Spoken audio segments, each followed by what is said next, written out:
It's Adam from the Arsenal Way. I'm here with Paul. We're just going to do our first podcast for the Arsenal game on Friday night, Arsenal versus Crystal Palace. So, Paul, do you want to give your review? How did you find it? Yeah, hi mate. All good, wasn't it? All good. A little bit nervy in patches when they sort of pressed forward. Ramsdale sort of bailed us out a couple of times. That's what he's paid to do. Um, can't have any complaints. I was saying to a couple of mates before the game, it was must win. They sort of thought I was being over the top, but I genuinely thought we had to win that game. We had to start with 3 points. If you look at the United game today and Liverpool dropping points, so they're already playing catch up. Spurs winning comfortably, Chelsea nabbing a win. We had to get 3 points on Friday, and they didn't disappoint. To be fair, Yeah, I thought Arteta set us up really well. All the new lads bedded in very well. I thought Shinchenko's had a bit of a tough time in the media. I didn't think he was as bad as he's being sort of portrayed.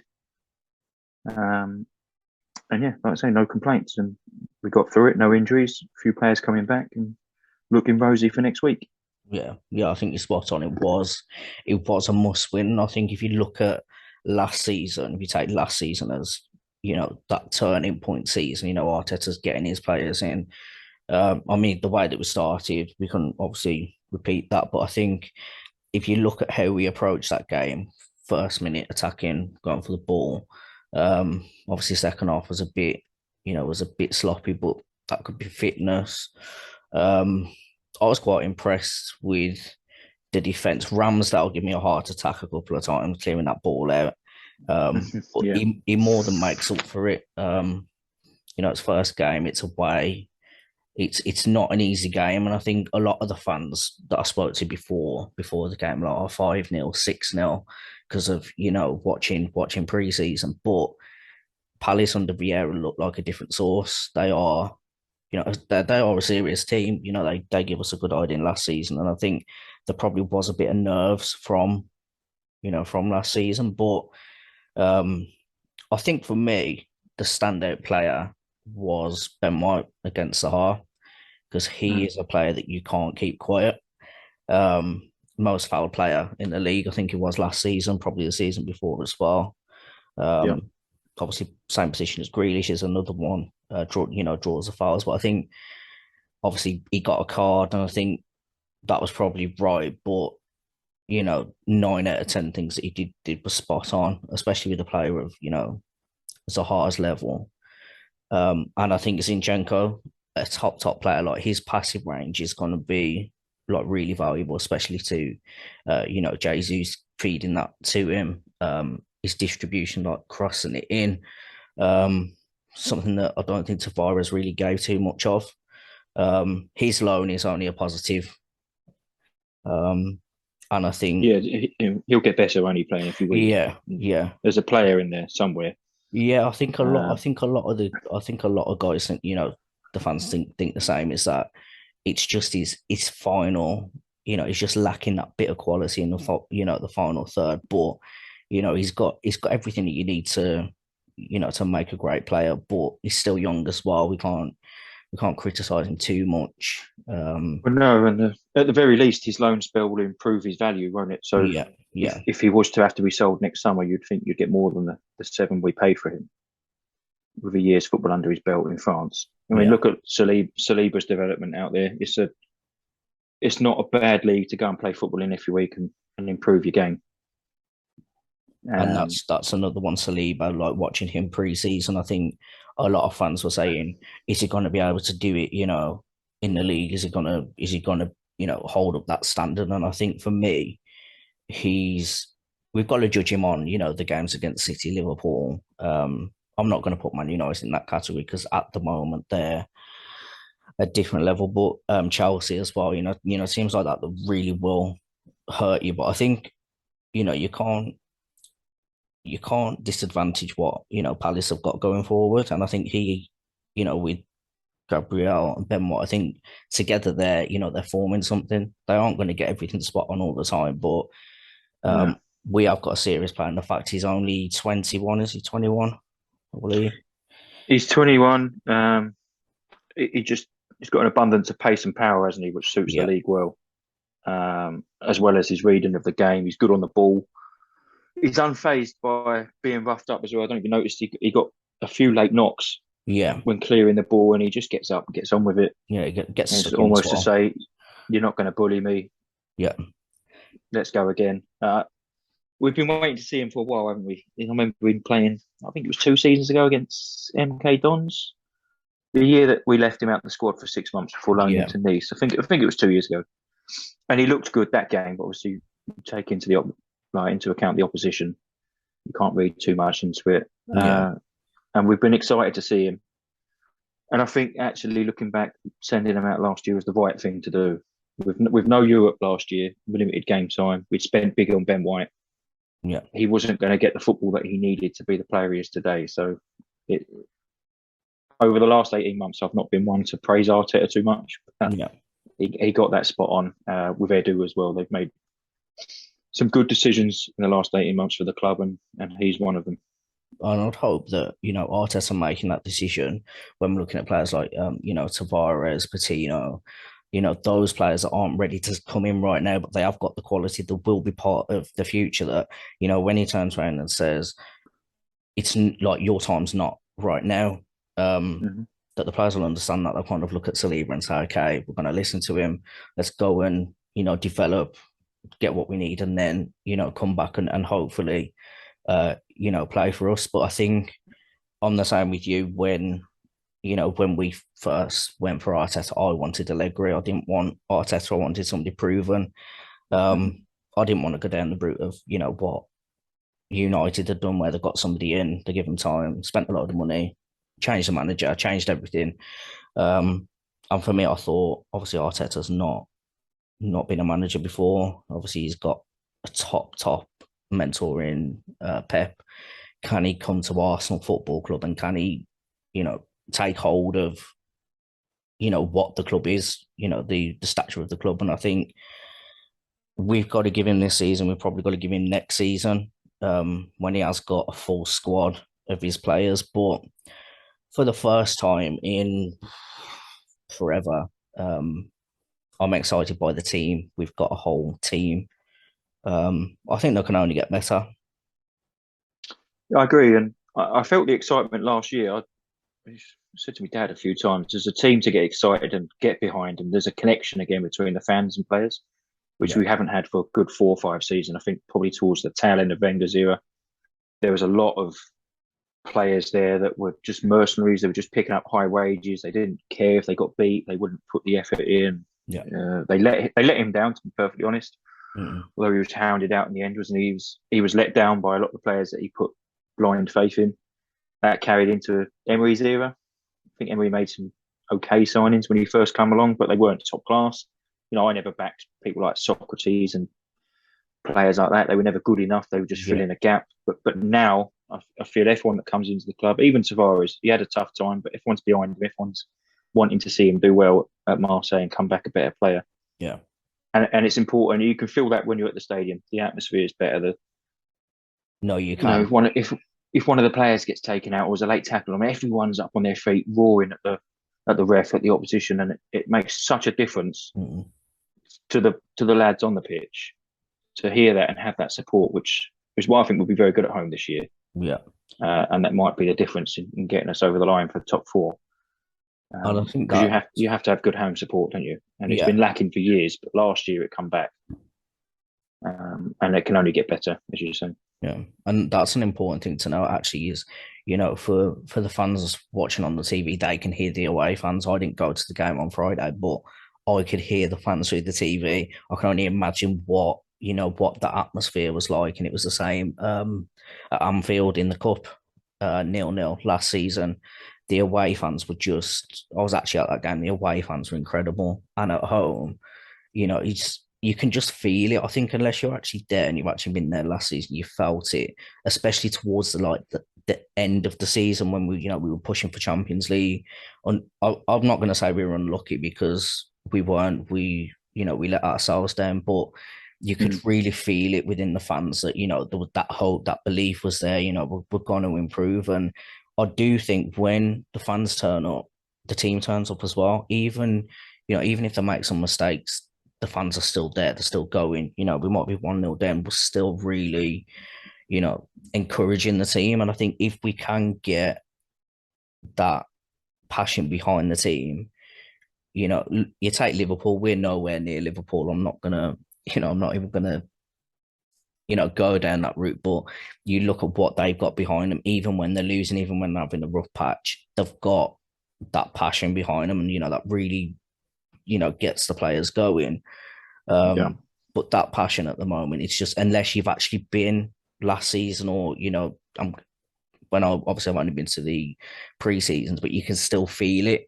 I think if fans haven't been, they need to be going and just experiencing that, because there is a shift in the club, and I think that's going to be the most important. Not just the players that we're bringing in, but that connection which hasn't been there. There's been so much I wanted negativity. to ask you, as you say about the shift, Yeah. what do you make of the Cronkies? See, if you'd have asked me 2-3 seasons ago, I didn't like them, haven't liked them for a long time. But I watched the interview with Josh, I think it was last season, might be the season before. Yeah. And he was talking about, we want to get the club back, where they belong. And he was saying all the right things. If you look at him, my wife was watching All or Nothing the other day. She was like, he's very charismatic, he's got that persona, like, you listen to what he's saying.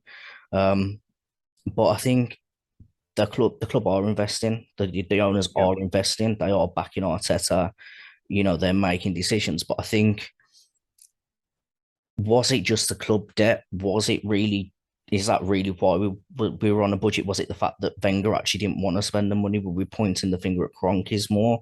Obviously, we're not behind the scenes. We don't actually know what's going on. But I think, looking at them as full owners with the debt paid off, they do seem to be putting the money where the mouth is at the moment, saying, this is what we're going to do, and they're actually doing it. They've turned their attentions to us, haven't they? You Yeah. see, all their American franchises are doing well, and they all. I don't know too much about American sports, but I do follow the NFL a little bit. Mm. All of their teams, they've got the same model as us: young coach, young squad. Yeah. Just been allowed to develop over 2 or 3 seasons with the right investment. I know they do transfers and that differently, but Yeah. it looks like it's a winning model. I know that the Premier League's a lot harder to win than their leagues in their respective sports, but you can't fault what they're doing at the moment, and they should get a little bit of credit, and I don't think they will from a lot of the fan base, because the bridges have been Yeah. burnt, if you like. Yeah. But I always add that they've only had full ownership for 3 years. So before that, with the power struggle with Uzunov, why would they fit 100% of the bills? Why would they chuck in 100% of the transfer budget for someone else to profit out of it? Yeah. So it's kind of like where West Ham are at the moment. They've got dual ownership, and they don't invest any money because neither of them wants to line the other one's pockets, Yeah. so to speak, further down the line. So I think since when did they get it? 2018 it was the year we bought Pepe, wasn't it? I think. Yeah. So And that shocked everyone, but they spent big that summer. The summer after, I think it was the COVID summer, perhaps, and that was for acceptable reasons, a little bit less. yeah. And they've gone massive, haven't they? And it's not just the transfer fees; it's paying off for contracts for players that don't want. It costs them a lot of money. Ozil and Aubameyang probably paid a combined 40 million to get them off the wages, or get them out the club early, which is huge. And I don't see any other club doing it. You look at United; all their mercenaries and high earners are still there. Mm. And so we've done a good job in that sense. With United, I mean, you look at United; they've had over a decade, and I think they've got worse. I don't think that's being biased as an Arsenal fan. I think if you ask a neutral fan, even non-delusional United fans, they will actually tell you they have gone backwards. I understand why they went for Ronaldo. As a top player, I think any club would go for him. But if they'd have actually looked at, the bigger picture there, they could have got a young player in, a young, talented player, spent 3-4 years on him and developed him into the team. But instead, they've gone and got Ronaldo, who's 36, 36. Probably only got He'd like be 38 this season, I think he is what at some point. Someone 30. was saying. Yeah. So I mean, he's an absolute machine. He's like nothing you've ever seen. But that's time you could be putting into another player. Yeah, And okay, you're gonna get goals out of him, but you're not gonna win the league because you haven't got the team. If they're just, I think they've got a lot of individuals, and I think that's what puts Arsenal in a different category at the moment. Is that we haven't got egos. Jesus has come in. He's like, I don't want to be the main man. He's scoring, he's dialing Eddie up. You can see that they're gelling, they're building that bromance, as to call it. But United just seem lost. And like you say, they spent 8 million on Pogba. They bought him back. He didn't do any better than when they first had him. And let him go again for they're not making any money from him. They just seem a bit lost, and that's why I've got a lot of positivity in Arsenal at the moment, is because you can actually see where we're going. You know, yeah, we're impatient as fans. It's been a long time coming, but like you say, the Kroenkes have now got full ownership. They are I'm liking what I'm seeing. Um, and I guess I'll back the owners, the club, everybody until that changes. But it is still a process. If we have a good season and we perform well, we fight for everything and we lose a couple of games, or we draw a couple of games, then that's where we're at. Realistically, that's where we're at. We can't get wrapped up in our preseason that we've had, or every game's going to be different. We're going to get injuries. There is going to be a shift, but I am liking what I'm seeing at the moment. What's your opinion on Arteta? What do you think of what did you think of him when he was uh, mentioned? What do you think of him now? when he was first put in the position, I was just happy to see the back of Emery, if I'm being honest. Yeah, So Arteta come in, made a good first impression with his interview. Um, his first, I think Sky Sports did the first one before we had Bournemouth. I think was his first game, and he said all the right things, and he said all the things that we wanted to hear as fans, the non-negotiables, the players will fight for the club. If you don't play. I liked that, so I warmed to him first off, and you could see there was a shift in the way we played. I think we drew that game with Bournemouth, but we played really well. And mm, then we lost at home to Chelsea, I think it was, after leading for so long at home. And I think you could see the crowd were behind him at the Emirates, and it was, oh, hang on, there's something going on here. He's got the right ideas. He could be very good for us. We mm, beat United, and I think we went on a decent run, but then COVID hit, and he come back, and we were patchy, weren't we? But he got credit for winning the FA Cup, didn't it? And it kept him in a job, from being yeah, honest, because that following season was an absolute disgrace to finish eighth. And I'm not too proud to say that I wanted him out once or twice that year. yeah, I thought, oh, hang on a minute, have we made a mistake? But learning on the job, he was going to make mistakes, and should a manager be learning their stripes at Arsenal? No, but we went down that path, and I suppose they've stuck with him to their credit. He's their man. They've backed him with half a billion, I should say, sorry, in the transfer market, and getting rid of players that he doesn't want, that were put on high wages and huge transfer fees from before him. So they've really backed him, and I don't see him being sacked. yeah, I think if Arteta leaves Arsenal, it would be on his terms, not on the club. They've invested heavily in him. He he turned it around last year. I thought he threw it away when we lost at home to Brighton. Um, when you lose Thomas Partey from the midfield, he's obviously the most influential midfielder we've got. yeah, You don't then take out Granit Xhaka from that midfield to play him left back, because you don't trust the left back you bought 8 months before. yeah, That was daft. That was really daft from him, and that cost us that game. Playing Lokonga on his own in midfield with Smith Rowe and Erdegaard, who, they're both great going forward. Are they going to do the work properly going back? No. That, when you look at it, we lose top four by a point, yeah, and I see things like that. I think to myself, that is the naivety still there? But he should learn from that. We shouldn't see that again this season. we I'd shouldn't hope be in a not. position where you're playing Jack a left back. You know, Yeah, no, I think in January the club made it very clear they'll go for players if they're available and they'll go all in, but they're not gonna panic. But to be fair, when the window closed, I was in two minds because I was looking at, okay, we've really pushed for a top striker. We haven't got him. He didn't want to come to us. He wanted to Juventus. You can understand that. But yeah. then what they didn't do was just go and spend 90 million on, a 40 million player just because we'd missed out. I don't It was think it was that. Isak, wasn't it?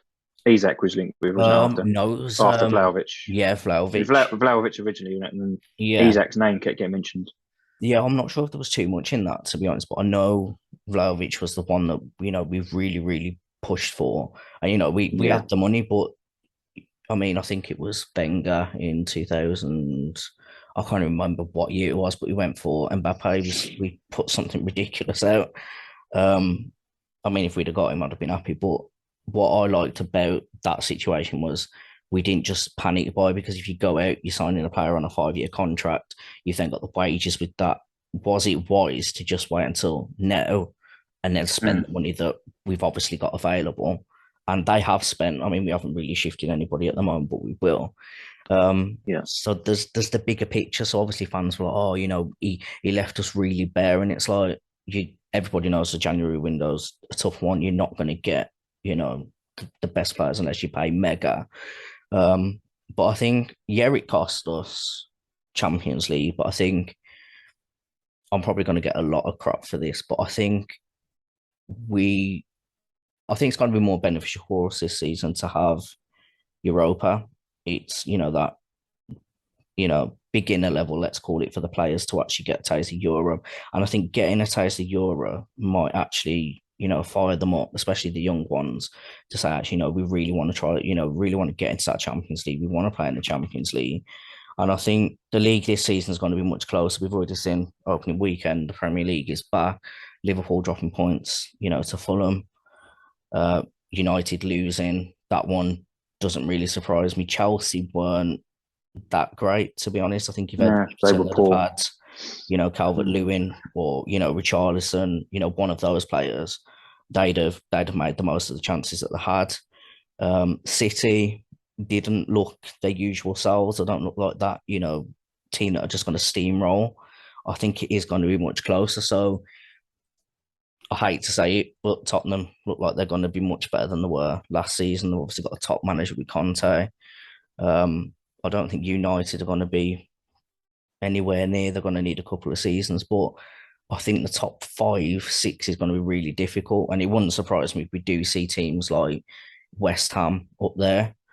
Um, it is going to be difficult. So, I mean, if we finished fifth or sixth, but we won the Europa, we get what we need.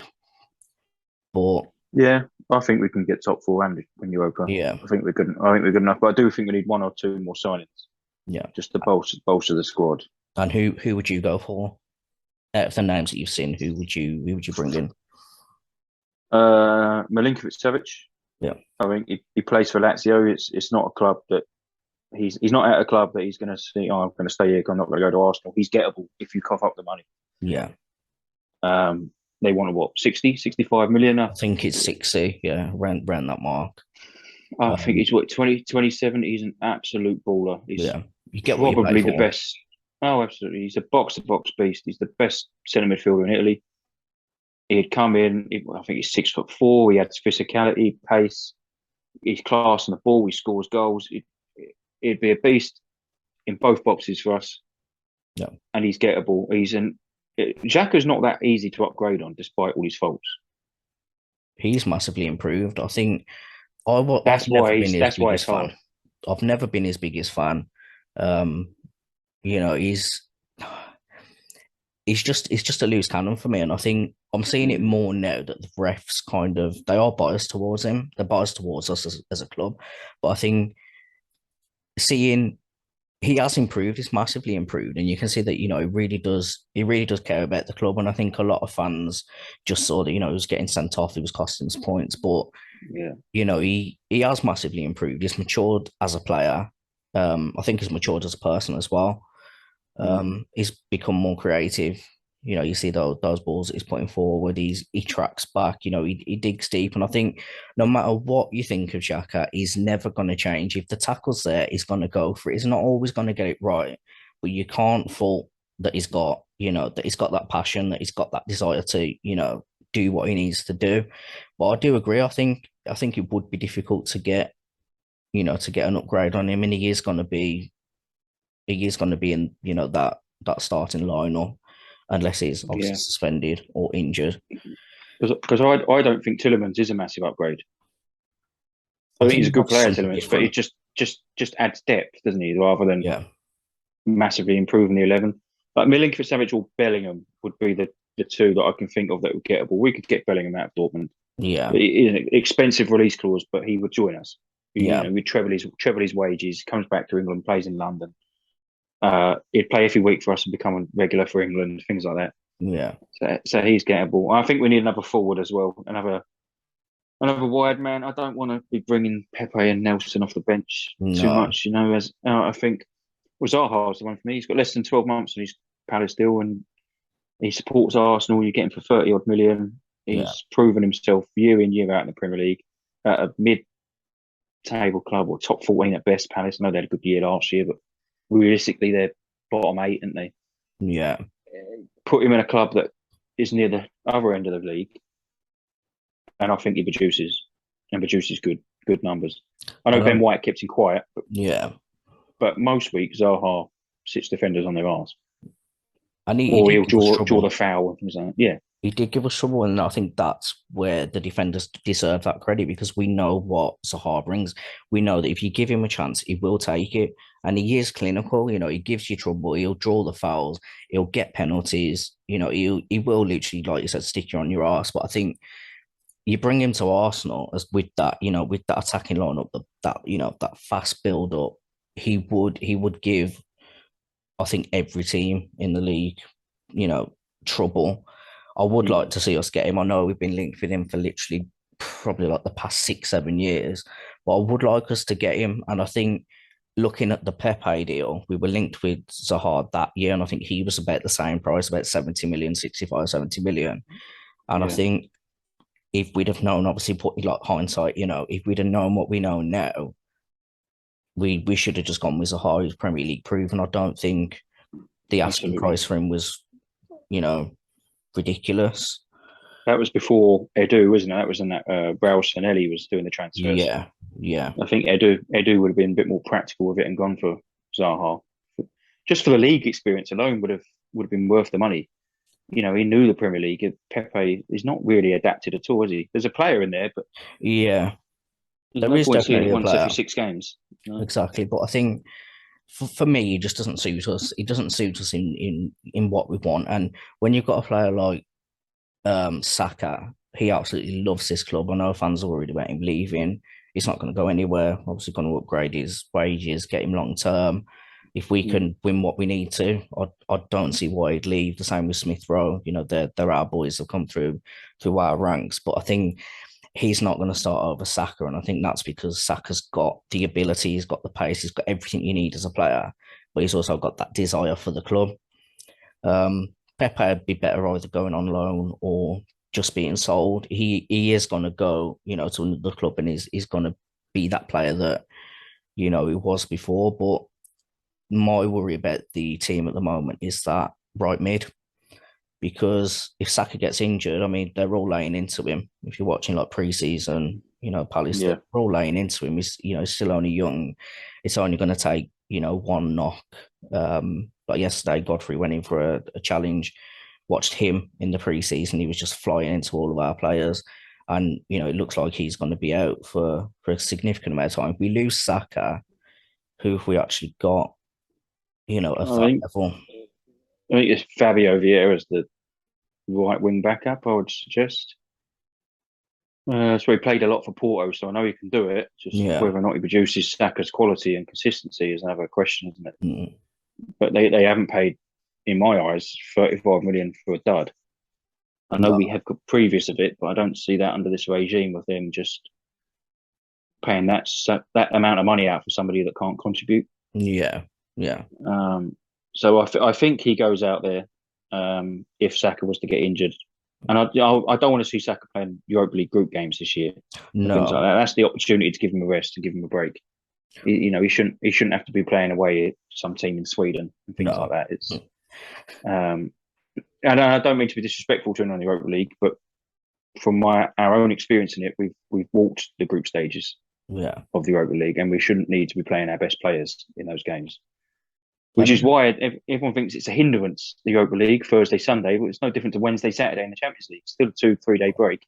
yeah, And but you don't have to go full blooded. Whereas, Tottenham are going to have to play full strength in their Champions League games. yeah. And that's Kane's going to not be going to get a break. interesting. Yeah, that is going to be interesting. These, City, you know, Liverpool, Tottenham, they are going to have to play their best teams because that's the level of the competition. If you want to progress, that's what you have to do. But I Yeah. think I think longer term, I might obviously I'm not at the club, I don't know, but I think the way that I look at how they want to build the squad, they want to have that depth. I think they're going to have like an A and a B team. So they're going to have the A team to challenge for the Champions League and not the Champions League, sorry, the Premier League, the Champions League spots, Champions League, knockout stages when, we'll build up to that. And then they're going to have the cup team with, some of the young lads in there, like you say, the group stages, anything that, they're going to be able to challenge for. So we're going to have like a full strength team, and then we're going to have that good team, hopefully, but still able to get the job done while the boys focus and recover for Mm. the other league. And I think all the big teams do that. It avoids injuries. It gives you that team to gel together as well. I think that's what they're going for because we are going to be in most of the competitions. Obviously, we've got European football back. Yeah. And I don't think it's a bad place to be to prepare for. It's where we are, isn't it, as a Yeah, club? It would have been nice to be in the Champions League, but we're just going to be like Spurs in it and be out after Christmas, and they'll be in the Europa League with us. I'm convinced of it yeah, after Christmas. Um, Either that or they'll subsequently drop in the league. Their mm, form will drop in the league if they go hammer and tongue at the Champions League. For us, we're lucky that we didn't need it. The finances weren't hinged on the Champions League, were they? It's nice to have that extra income, yeah, and I'm sure the owners would have loved it, but they backed the manager anyway. So it's not like we was dependent on Champions League football to have some money coming in for players because they've gone out and spent what they wanted to anyway. yeah, The only thing that I worry about is will we get that X factor signing without it? The Milinkovic Savic that would have been paid for by the revenue, but I just got the feeling that they'll clear the decks a little bit more. 3, 4 more leave. They'll have mm, plenty of squad space, wages freed up, and then they'll go and get 2 more. mm. And But when I, you I say, got a sneaky feeling that they're waiting on players like Zaha and Tillemans till near the end, where they can really drive a bargain because Leicester yeah, will want the money, and so will Palace, and they'll get the money down a little bit because they're mm, both refusing to sign new deals. That's what I think is going to happen. But I'd rather someone better than Tillemans. yeah, I think that's the right approach as well. There are players that are likely to come, with the right price. Palace and Leicester will let them go. It'll obviously give us Mm. more depth, more quality, but yeah, I don't think it's a bad place to be. And when you say about you know that player that we're attracting, if you actually look at our transfer window and you look at Spurs transfer window, have we really got bog standard players? Because I think in most cases we've either matched or outdone them for their window. Well, you'd argue we're the ones that improved our 11. Yeah, Jesus is a massive upgrade on Lacazette, and I know you want to touch on Jesus. yeah, He's a massive upgrade on Lacazette. Um, Saliba, I know he's not a new signing, but he might as well be. yeah, Upgrades the defence. Zinchenko, let's be real, for 3 years we spent a lot of time about Kieran Tierney and struggled when he's out. He slots in perfectly. I think he's probably a little bit better on the ball than Tierney as well. Not as good defensively, but he's yeah, not a natural left back, so you can excuse him for that. But he's very classy on the ball. Um, so we've upgraded our 11. I'd argue Basuma gets in their team from their transfers. He didn't yesterday. They didn't start any of the new signings, but And Perisic is going to sit on their bench. Jed Spence, no one knows what you're going to get out of him. He played half a good season in the Championship. They bought him. They've took a punt on him. Richarlison's going to sit on their bench, especially after where Kulusevski played yesterday. Forster's a 38-year-old goalkeeper who's going to sit on the bench. Lenglet's crap, and they bought him in on loan off Barca. Yeah, Barca. Yeah. So their squad's been filled out, and they can rotate a little bit more if you like, and not have the big drop off in quality. But they've not improved on their starting 11 from last season, unless they go and buy somebody. They still started Emerson Royale yesterday. It's my best mate sports Spurs. He couldn't believe it. He was so annoyed that he's playing football for them still. I think everyone's jumped the gun with Spurs. It's all because they got Conte. Yeah. I was watching Sky Sports this morning, and they couldn't stop smiling, all of them, talking about Tottenham. And you think, give it a rest. Yeah. They beat Southampton at home. Southampton will be lucky if they don't go down. Mm. I haven't seen a word said about Arsenal's win, and I think away at Palace is a hard result. It's a good win we managed Friday night. Comfortable, assured at the back. We look good going forward when we got forward. You've already said we faded, and you will do first game of the season. The fitness builds, doesn't it? We'll go with more intensity against Leicester, I'm sure.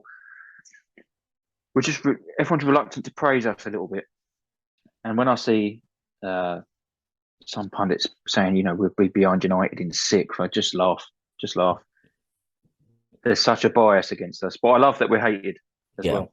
I love that we're hated. It means we're doing something right. And I think that drives us as well, because for as long as I can remember, we've, the refs, their decisions questionable. Other teams. Look at Xhaka. Xhaka got booked for diving 30 seconds after a Palace player was told to get up for diving. Yeah. On Friday night. Now Xhaka should be booked for diving. It was ridiculous when they showed the replay, and I thought we'd sign Tom Daley. But 30 seconds before, I think it was Eze dived. The ref told him to get up, but didn't produce a card. It's what's that about? Yeah, what's that about? That's craziness. But we see it all last year. That some of the decisions that go against us are unbelievably poor. Yes, I couldn't believe that Xhaka was booked and Eze wasn't. The inconsistency of referees will always be there, won't it? I think that's the bias as well to Xhaka. You see it more now than before, because he did just used to make ridiculous, tackles. So I think as a fan, you think, he's done it again. I think that has, gone into the referees as well. There is that bias there because of who he is. Yeah. But where you touched on his maturity, he would have been sent off 2 seasons ago. He would have got a second yellow card for something stupid. But he kept himself out of trouble and kept his powder clean, didn't he? And stuck to his job well. And actually, he was the better midfielder second half. I thought Partey. I don't know if the booing affected him or not, but he seemed to fade out of the game. And Xhaka was the sort of dominant one in there for us. So credit to him, but he's the one that we'd want to upgrade on, I think. Yeah. And I think towards the end of last season, you could see that, as he had matured. He's getting a lot of love from the fans, and I think the fans, he always knew about that hate, regardless of if he turns his comments off or what. He would have known that the fans had turned on him. That game, I can't remember who it was that he played now, where it was taking ages to get off the pitch. We were losing. I was actually at that game and I couldn't believe how long it was taking. Yeah.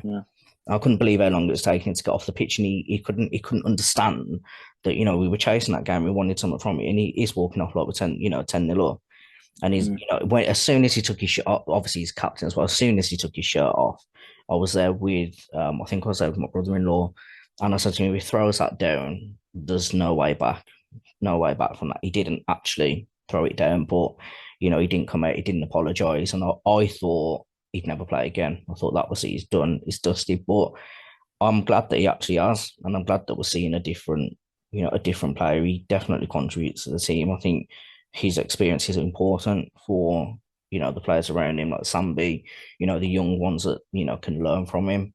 But he has matured, and I think he can definitely feel that love now. And I think that's helps, doesn't it? Yeah, that's something that's obviously driving him.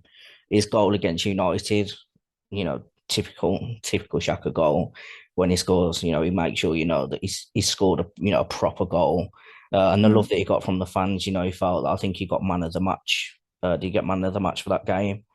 I think he did. I think he got player of the month, didn't he, for April, Yeah. which was good for him. His ability wise is very good. I Mm, think he lacks mobility, which gets him in trouble.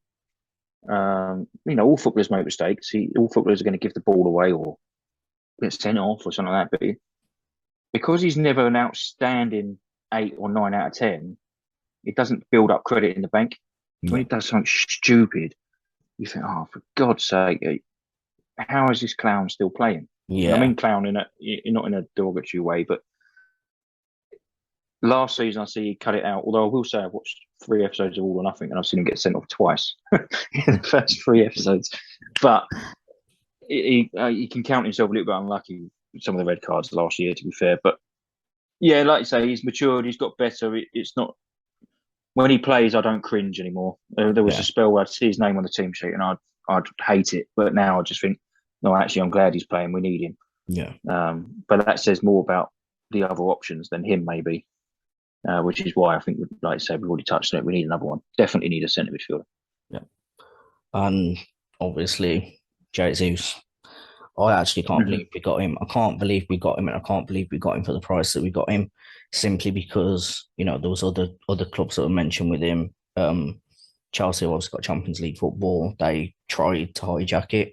Real Madrid, I believe, were linked with him as well. And ultimately, he chose us, and he actually chose us. And I think as fans, we acknowledge that. You can tell already the fans absolutely love him.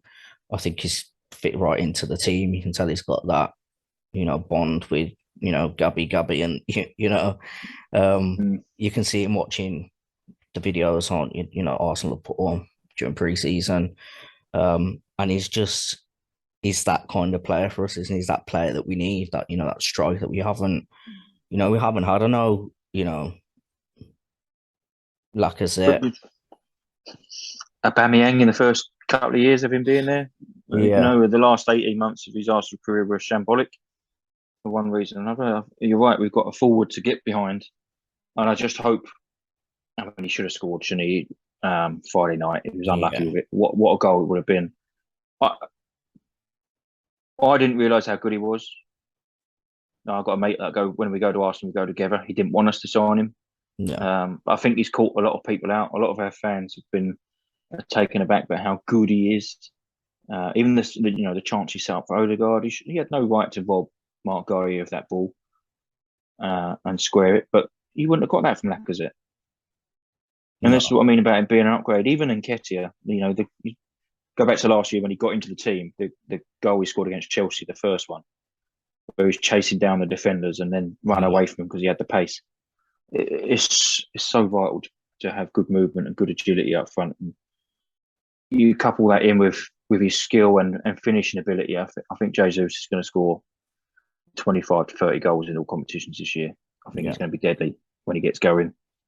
And if you Um, look what he's got around him as well, Odegaard, Parsley as well, these creative players, Saka, Martinelli, he is going to get chances and he is going to put them away. And I think not only that, watching him, he holds the ball up well as well. I know he's not, 6 foot whatever, and he's got that physicality, but he's got that technical ability. He holds the ball up well. He knows where the players are around him.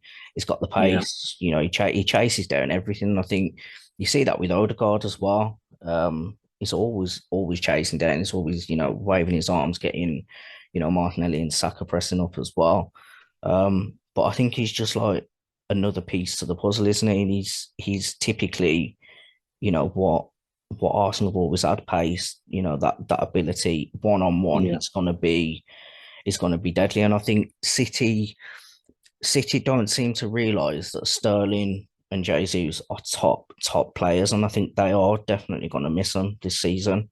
I know they've got Haaland, I know they've got Alvarez, they've got Grealish, but mm, if you look at Grealish at Villa and look at Grealish at City, and you've got Sterling in the mix, I wouldn't be taking Man City Grealish over Sterling.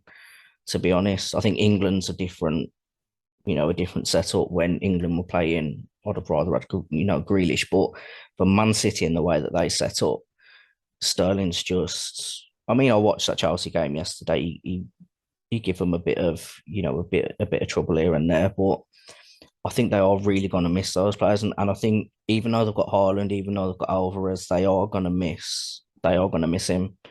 Um, but Do you it's not think their hand was forced because they're both in the last year of their contract? yeah, So they've just took a combined 95 million for the pair. So I think they'd probably be quite happy with their yeah. business, but I they guess it's will smart. probably wish that they'd tied them down. Yeah, I think They it's wanted both of smart. them to stay, didn't they? They offered both contracts, so it's not like they wanted them out the door. But yeah, I agree 100% that that's 40 goals a season they've just lost. Yeah, and Maybe more. I creativity don't as mean, well. When you look at the creativity of both of them, uh, mm, yeah. I mean, City today they just obviously they got the job done. Holland got his goals. That's all that is really going to matter. yeah. But if you actually looked at them, they weren't as devastating as we know that they can be. I think if they'd have had not last season, season before squad, they'd have they'd have They've been 5-0 absolutely, today. yeah, and probably more. Mm, But obviously they're in a stage where they've got to adapt around the players that they've got. But I am really excited to see us with the players that we've got. I do want to see some more coming in.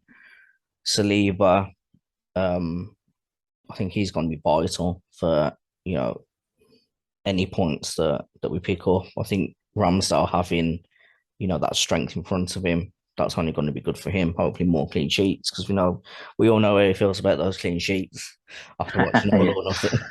And it's good yeah. to see that even though we won the game, and that obviously that's what you want. You want those points. He really wanted that clean sheet.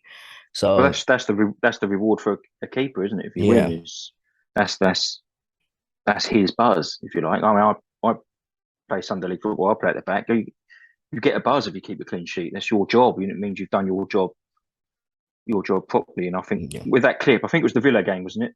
yeah, it It was a was. good finish. It was a good finish, if I remember correctly. But we had two or three opportunities to clear it, and we were pissing around. Yeah, And that's why he was so upset. If someone slaps on past you from 40 yards, what can you do? But I think he was aggrieved with us just being 3-0 up and coasting. And like you say, it's good to see that. I've got no issue with his reaction in the change room yeah, to that. And I think actually he was a good candidate for captain. I don't have a problem with Odegaard getting it, but I think Ramsdale would have been a good candidate for captain because of his personality and his passion for it as well. yeah. I think And definitely he's one for the future. But I think I'd I'd have either gone for Gabriel, Ramsdale, or Odegaard. Obviously, Odegaard's captain for his country. He has got that passion, he has got that drive. But I think if you look at what happened with Xhaka when he was captain, anything that went wrong, was his fault. The fans absolutely love Odegaard. Obviously, they love Ramsdale as well. But I feel like if he's captain and he makes a mistake that leads to a goal, it's that pressure on his shoulders. Is that too much? He had a rocky start when he come in. He's proved himself. Fans love him. We're always just one mistake away from. We know what this fan base is like. It can be really yeah, toxic. It doesn't matter who you are. Aubameyang, we turned on him quicker than we turned on him when he wasn't performing, and he single-handedly won us, things a few seasons ago. would you have him Um, back now that Aubameyang, he's mm, available for transfer? Would no, you? I wouldn't have him back. I wouldn't have him back because I think he's we're building something now where our strategy is young players, hungry players. I wouldn't have him back because if you look at our team, who's he going to start over? If you look at the whole team as full strength, nobody's injured, who is he actually going to play over? He wouldn't. He would be a squad option if, in my opinion, if he did come back. I don't know. I didn't like the way it ended, Yeah, um, and I felt he had such a good connection with the crowd that he would have liked it to end properly himself, and be intrigued in the next few episodes of the documentary to see what actually happened. yeah. I think that's important actually because we've only seen one Mm, one side and you speculate on that. But I mean, if you look at it overall, it's going to cost a lot. I mean, if you come back on, an average wage, then sure, because he is quality. But I think, if you're bringing him back on 350k a week, Yeah, and I think he's. it depends what player you get. Do you get the one, from a few seasons ago, or do you get the one from the season when he left? Because that is Uh, obviously two completely different answers. he's finished, I think, in the Premier League. The Premier League's too physical, and you have to be able to play with your back to goal, like Jesus can and things like that, and he can't. So he's literally would be a luxury player. You bring him on if you're 2 or 3 nil up, and see if he Yeah, can grab you a fourth goal. I don't, and I think that's why he got phased out. And he's lost sharpness, didn't he, in around the box. mm, It was so noticeable when he lost that burst of speed in behind. He wasn't getting to the through balls, and I think like, I used to when we first signed him, you think, oh, you put it through, like he went on and score. And then the last year or so, the ball would get put through to him. I was just expecting the defender to mop up. yeah, Um, so yeah, I would, for nostalgic reasons, say yes, bring him back, especially if it stops him going to Chelsea. yeah. But Can you see the that happening? Can you see him going to Chelsea? I mean, yeah, yeah, yeah, I can. Yeah, they need a forward, and they work together. Him and Tuchel. I think he'll jump at the chance to come back to London. He'll play Champions League football. They'll pay him what he yeah. wants because they're desperate. It's got all the ingredients for the transfer to happen. It's just whether or not there's actually genuine interest or it's just media talk. Uh, Mm. I'd hate to see him go there, but then at Same. the same time, I don't fear him going there because I don't see that top player in him anymore. But No, I think yeah, when you put it like that, it's got potential. It could happen. There is a possibility there, but I don't know how I'd feel about seeing him in, you know, I'd hate it. rival like that. It was. I never liked seeing Giroud in the Chelsea shirt, and he weren't my favourite player at Arsenal. Mm. I hated seeing our players go and play for City. I hated seeing Van Persie at United Yeah, because ultimately they've all got one thing in common: is they all did very well at other clubs. Fabregas another one at Chelsea.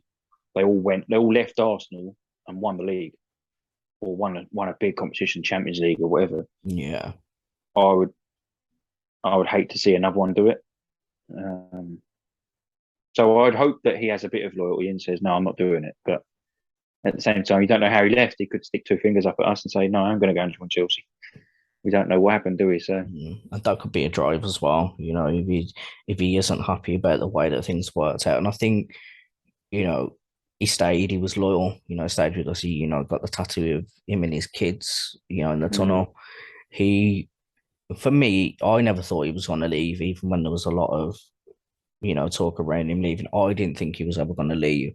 The reveal when they said that he'd signed his contract, that was, a big thing as well. When he spoke about the club, he said he wanted to become a legend. Obviously, they're big words. He wanted his kids to come to Ireland. He wanted them to be part of the club in the future. And I think he's got to be disappointed with how it all works out. But I think it's the 11th of August of the next episode. That's when we're really going to get to know more about what actually happened. yeah, Um, how much they'll reveal, obviously, that's going to have to wait and see. But it might, as fans, we might say, no, that's unacceptable. Arteta was in the right, the club was in the right. Or we might say, actually, it's not really that much of a big deal. Did it really have to go the way that it went? all But all I'll say on it is there didn't seem to be any backlash from the players, did they, about the decision? And normally, if the player no, is in the right, he would have support, but they all seem to not really care. No mm, one said, they all said some nice goodbyes on Instagram and that, but they all do that for their PR anyway, don't they? But yeah, no one really battered Arsenal for it or Arteta. mm, I would not have let him go in January if we've spent all window, didn't we, trying to get Vlahovic yeah, and we failed. I would not have let Aubameyang go. I would have had him there in reserve just in case you needed him. Lacazette was never going to score you 10 goals that we needed. Aubameyang might have. When I think that some of the games, Southampton away, we lost 1-0, we missed 5 or 6 sitters mm, that day. I think that's the difference maker, and we made a bit of a mistake there. But especially when you find out we was contributing heavily to his wages, well, you might as well just stay at Arsenal then and played a part with us. but But then they on the they they flip, obviously see him as a bad egg, didn't they? yeah, on the flip side of that is he'd have obviously had people backing him up, maybe not publicly, but he would have had people, that he's close. But obviously, he's got that bromance with Lacazette. They get on Mm. really well. You have to then think if Arteta had kept him, would he have disrupted the squad? Because that's the most important. Is obviously keeping the squad together and no disruptions. And I think we improved after he went. But Yeah. I get what you mean. We really could have done him, especially done with him, especially for the squad depth towards the end of the season. If we'd have had him against, Brighton, Burnley, would we have? I mean, like you say, it was 1 point. Obviously, there's the goal difference with Spurs, but Oh, you I've know, just reminded me of the Burnley one where Lacazette missed the open goal. we had a few chances there. Uh, Yeah, we had. I think I was on the east stand for that game. I just remember the corner going in. I think it was Odegaard and Smith Rowe went for it. And if he'd have mm, made a clean contact, obviously, we'd have won that goal. But it's just the games like that. Um, the games that we really should have been getting something that if we'd have had that squad depth, if we'd have had that player, and obviously we were still in COVID times, we still knew there was going to be disruption. yeah. Um, it's I guess the club have made that decision, and we'll never know. We might have kept him, and he could have been like really disruptive. We could have been worse off than we finished. But Mm. I suppose it's just food for thought, isn't it? What would have happened? Well, you are right as well. The form without him initially was good, wasn't it? The Yeah, football was better. Lacazette come in, and I think there was a spell where we thumped Norwich, Leeds, someone else. We were playing good football. We played really well under City and lost. Um, and he was in the team and contributing not with goals but assists and bringing others into play. And we weren't missing Aubameyang, but when the ruthlessness in front of goal was what mattered, like the Burnley game, Southampton, and other moments second half of the season, he didn't have that instinct. I do wonder if we brought Nketiah back into the team earlier, would we have snuck over the line? mm. He's really Because impressed me. He has really yeah, impressed me. he's changed my mind. His hold up play is a lot better than I thought it'd be, and an actual link play. I thought for the second goal against Palace, he made a good little run, turned the defender, and obviously sprayed the ball wide, and then got himself in the box. You wouldn't have seen that from him 18 months ago. He Yeah, would have been shrugged off. Anderson would have nicked in ahead of him, took the ball away. There's a different player in there. He looks lively and hungry, doesn't he? He's probably a little bit gutted to be back on the bench, but there's plenty of football for him to play. yeah. I think that's been shown in Um, pre-season, like playing him alongside Gabby as well. Because mm, Gabby can play on the left. If needed, he can play there. It's just another option. And I think that game against Chelsea, I think everything he actually attempted, he put on target. Um, and he's still only young. He's gonna get better. He's going to improve, and he's one for the future. I think if you look at our young ones, we've got a bright future. If we can keep them all, if we can challenge for what they want to challenge for, they're going to want trophies. They're hungry enough for it. You can see it. mm. But I do think looking at what we've got, we have got a really we've got an interesting young squad, and I am looking forward to it. So obviously Leicester next Saturday. Not going to be an easy game. They are No. they are a team that we know what Leicester can do. We've seen them. It's going to be interesting to see how we turn up. We're at home. It's going to. I can't wait to be back home. Can't wait to actually, feel that atmosphere for a game that is going to really matter because these are the games. But you look at Palace, you look at Leicester, Burnley as well, Brighton.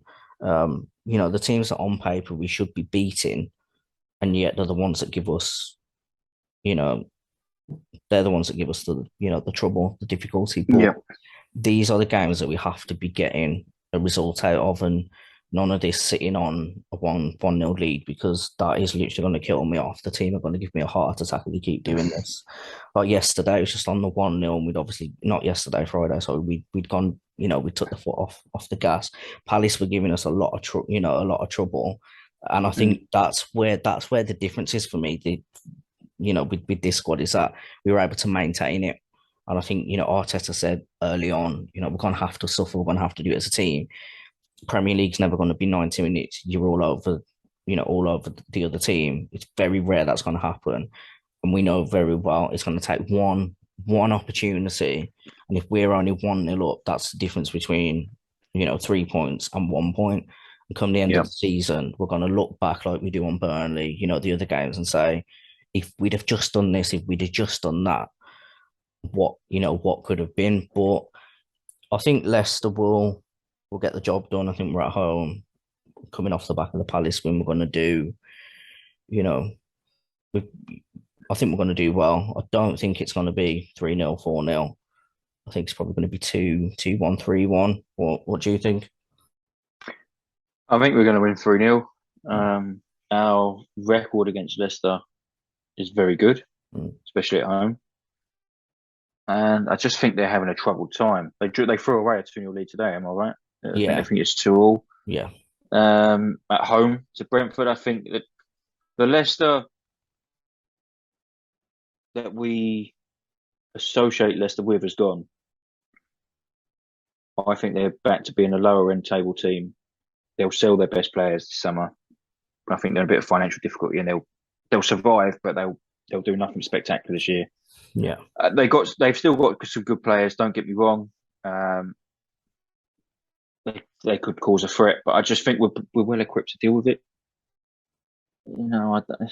If we're worried about a 35-year-old Vardy still running in behind them, we haven't made the strides forward that we should have made as a club. I just think we'll be at home. The stadium will be buzzing. It's a 3 o'clock kickoff, isn't it?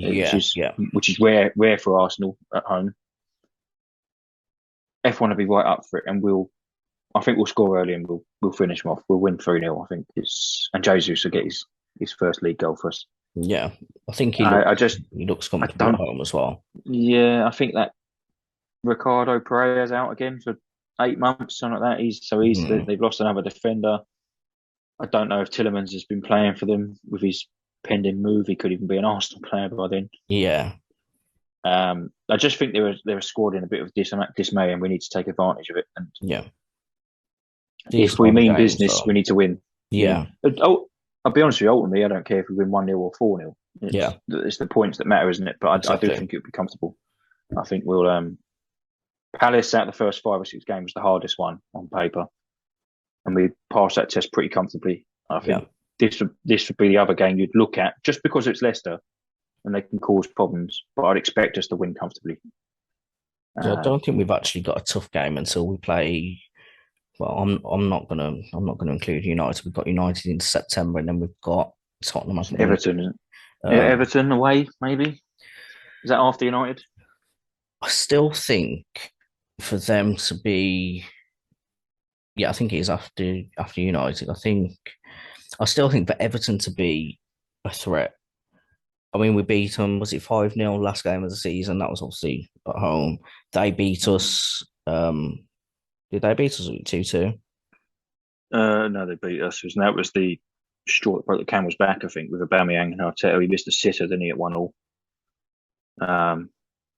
They beat us. Damari Gray scored last minute. I remember that. There was no way. There was no way anybody was going to get near that. That was a cracking strike. But I think they're really struggling at the moment with they're creating something, but they're not able to finish it off. And I think our defense, unless you've got somebody who's really clinical, but you never know what Arsenal you're going to get. We all know this. We think we get used to us and think we're definitely going to win this game, and then like Newcastle away, I knew that wasn't going to be an easy game, but I thought, you know what, we're going to win this, and I still don't know what happened. I watched the whole of that game, and I still can't get my head around what happened. But I think Everton will beat Spurs at home. We should be beating. Is that the 1st of October? I think it is there or thereabouts. No, 1st of October we've got Tottenham, and then you've got. I think we're at home to Liverpool then next after that. So we've got Everton on the 11th of September. So we've got United on the 4th, Everton on the 11th, and then we go Brentford away. and then it's Tottenham. Oh, Everton's at home. I thought it was away. So Yeah. that's why I was thinking that might be a potential banana skin. Oh, we should be all right there. So we've But got so sure United it. away. But I mean, there's time there between now and September. But I think United is still in that, figuring it out kind of position. We should be taking points, but If we don't beat United, there's something wrong. They're an absolute mess. yeah, I know they might by then they might have brought in 4 players, and today's result might kick them up the arse, which is what I fear. They're going to think, oh, actually, we do need to pull our finger out a little bit. But if they go into the game with us with that team that they put out today, then we should be comfortable winners. So out of all the games we've got coming up, which one are you looking forward to? Which is going to be your, standout, have to win, no matter what? I always like winning away at United. Doesn't happen often enough. So I'm looking at that game next as the one I'm really looking forward to. Mm. And I'd love it if we went there and beat them comfortably. Yeah.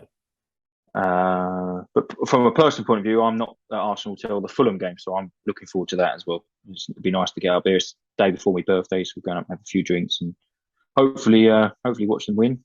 Fulham yesterday impressed me, to be fair, from what I see of it against Liverpool. So it's not going to be the straightforward game I thought it was, but yeah, I'm looking forward to that one. I'm there as well for the Villa game as well, and that's in the evening. I always like an evening game, so yeah, a couple of ones to look forward to end of the month. What about yourself? What's that one? I think the ones that I'm looking forward to are the City game, Liverpool, because I think if we can go there and we can play well, hopefully take something from it. It'll give it'll kind of show us where we're at. I think last time we played Liverpool at Anfield in the league, we did well in the first half, and then in the second half it was just like, a completely different. We're at home to Liverpool, I think. Yeah. And at home to City. Yeah, it's a Thursday night. That one. That's a weird one. I think that's probably going to be removed, isn't it? It's on Amazon. It's already got a kickoff time. Oh, has it? Yeah, that's it. Thursday 20th. Yeah, it's a bit random, especially for a big game like that. Yeah. It's a bit of a random one. Yeah, I think you're right though. They're the barometer, aren't they, for progress? But I mean, the one that always stands out every season. Every fan probably says would be looking for it is Tottenham home and away, because the last game still stings, because, not being biased, but the officiating just completely took everything out of the game. It meant so much, to both teams, and I think the game was just ruined. I actually want to see us full strength against them, full strength, and both teams really going for it. That'd be really, a really good game. Hopefully, we'll win it. But yeah, it's the big teams that I'm looking forward to facing, because it'll show us where we're at. If we can get something out of them, obviously, at home as well, the fans are just going to be, a completely different level. But I'm also looking to see, who we get in Europe, watching those games.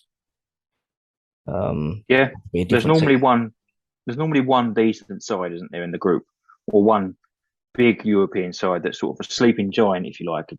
A difficult away. We've had Red Star, Frankfurt, teams like that. There's always a glamour tie in the group, so it'd be interesting to see who we get. When is the draw for that anyway? Well, it must be coming up, because it starts early September, doesn't it? Yes, we should know. We should know soonish then. But yeah, it'd be interesting to see. Yeah, it's a good shout, actually. I'm looking forward to. Yeah.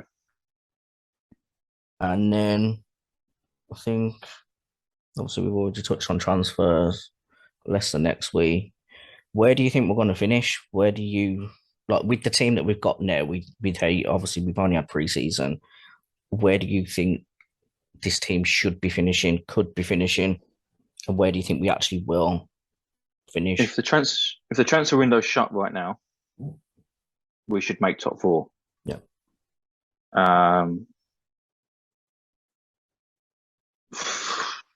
Just through probably a little bit of hope and expectation of what we might do in the rest of the window, I think we should be pushing for top three. Yeah. I don't think Europa League is going to hinder us as much as the Champions League will Chelsea and Spurs, which is why I think we'll have an advantage first half of the season. Yeah. And the team's good enough as well. It's not like we're a poor side that's punching above our weight. We're in that mix on merit. We're not we're not doing what West Ham have done for the last couple of years and punching a little bit above their weight. We are there because we're good enough to be there, and we're good enough to be in that conversation for top three. And I'm not going to do a Spurs prediction and say they're going to start challenging City for the league because they're just embarrassing themselves with it. But there's no reason we shouldn't be finishing top three. At the very least, it has to be top four. I think I agree there. I mean, if you look at last season, 3 games, 0 points. We got absolutely battered by City. I actually went to that game. Did you? Yeah, spent. You wouldn't even imagine how much I spent on them tickets. Went with the missus. I was like, "Now we're going to do well." Obviously, we actually started well. We had an opportunity, and then I thought, we've got nothing to lose. We're going to go in. We're going to do what we need to do, and they just. I mean, I stayed till full time. The fans were it was just banter. Like the whole rest of the second half. Obviously, Xhaka got sent off. It was just, you've either got to laugh or cry. It was one of them. But yeah, I mean, I think obviously you look how we started last season. We were in a ridiculous situation. We shouldn't have even been thinking about top four. Obviously, Chelsea dropped. They dropped. We got a win against them. Obviously, that helped. If we'd have actually won the games we were expecting to win, we'd have probably actually finished third. We'd have finished above Spurs, regardless of if they'd have won that game. And I think Spurs would have been obviously below Chelsea. They'd have been fifth. But that's obviously just on paper. We could have done that, and that's with not having 9 points at the beginning of the season. If you look at the teams that finished above us, and the teams that finished, near us, they were all on, 6, 9 points while we had 0. We went on that, that stretch, that winning stretch. And I think you're right. I think, there's no excuses anymore. Arteta's not a new manager. He's getting that experience. He's brought in the players that he wanted. This whole team is his team now, either through wanting to keep the players or bringing his own players in. And I think for a club of, of our stature, we should be aiming for above 4th. We've settled for 4th. Absolutely. We've settled for 4th for years, and we get the banter from the rival fans, or finish 4th. But to do it as Wenger did it for as many years, it's different now because teams have improved and the league is much. I think it is much harder. You get the smaller teams as such that like Villa last season they did quite well. They are teams that will take points off you, and like yesterday, Fulham obviously taking points off Liverpool. This is what's going to happen. It's going to happen across all teams, but I think 3rd and above is where we're aiming for, and we're not in the same category as City and Liverpool, but I believe in 2-3 years we will challenge for something a bit more. We will finish 3rd comfortably, and I think the owners are going to back us. The fans are behind the team. As long as the team perform, Arteta does what he's got to get done. I think the future, it does look bright. So I think I'm with you on that one. Third's very achievable, isn't it? It's not like I'm not saying we'd definitely finish 3rd because Tottenham could do it. There's not a clear gap either way between the two sides. It's very evenly matched, and I think Chelsea will add to their team and join that conversation. Yeah, and it'll be a 3-way fight for that 3rd place. I think, but we just get disrespected. Their Arsenal won't do it. Blah blah blah. But it's kind of it might help us not to be in that limelight and just plod along and do our own thing Yeah, and surprise a few people. But the team's definitely good enough. It's yeah, just whether or not, if Thomas Partey becomes unavailable for one reason or another, yeah, is there that quality player to go in as, is Lokonga going to play his role for 10 games? No, which is why we need extra bodies in there. But you don't fear an injury to Tomiyasu now, do you? Because Ben White will play there. yeah, If Tierney can't play or you want to rest Tierney, Zinchenko slots in. No, Ben White will play for either Gabriel or Saliba, and you don't lose any strength at the back really. There's lots to be hopeful for with us. We've got a good 17 or 18 to choose from, core players. If we can make that 2021, then I think we're in good shape for the season. yeah. We really have And got then no excuses now. the future transfer windows, without wishing this summer away already, become about adding quality rather than quantity. Yeah. And then that's where you go out, with the big bucks and say, right, this player's gonna take us to that next level. Kind of what Liverpool did. They went out, they got Alisson, they got Van Dijk, and they took their team from a good team to a great team. And then obviously, they've got Klopp. I think he's a great manager. If you look at what he started with to what he's got now, I do kind of get the kind of vibe that we're moving in that direction. We're building on it. We're getting a good squad. It's about taking the club now from a good squad to a great squad. We want to get back to where people don't want to play against Arsenal. They don't want to Yeah. play against us anymore. But yeah, I think it's been a good first chat. I think it's gone quite well. I've been great Yeah. actually speak to you. We'll definitely bring you on again. We've got next week on Sunday at 6 for Leicester next week. I'm going to do it on Sunday at 6. I had originally put it on for Facebook on the Everything Arsenal page, which is another page that I've run. So go and check that out. I'm getting followed on Facebook. It's usually just pictures. I don't really post much match content. That's for Instagram. Don't forget to follow YouTube, The Arsenal Way, because this is where most of the content's going to go. Eventually, we'll move up to video, webcam. We'll have, the guys' faces on and we'll talk rather than just audio. But just want to see how this has gone. Obviously, it's been great having you, Paul. I've been speaking to you really, for a while now. really enjoyed it, mate. Yeah, I'm me. I think, having you on. Obviously, you're one of the people that, it's like, when's it happening? Giving me a kick up the arse, let's get this done. So yeah, I've really enjoyed it. I think it's gone well. Hopefully, the guys that have been asking for this will enjoy it. Hopefully, we'll get more on. We'll get the lads from TCF on next week. They're doing their own podcasts. Go and check them out on Instagram. And yeah, we'll be back next week, Sunday, with another one with the lads, see what's gone on. Hopefully, a really good win against Leicester. Hopefully, still buzzing from it. And yeah, we'll see how we get on. But thanks, Paul. It's been really, really great having you. I appreciate it. Yeah, pleasure, mate. As I said, really enjoyed it. Looking forward to the next one already. And looking forward to the next Arsenal win. Yes, definitely.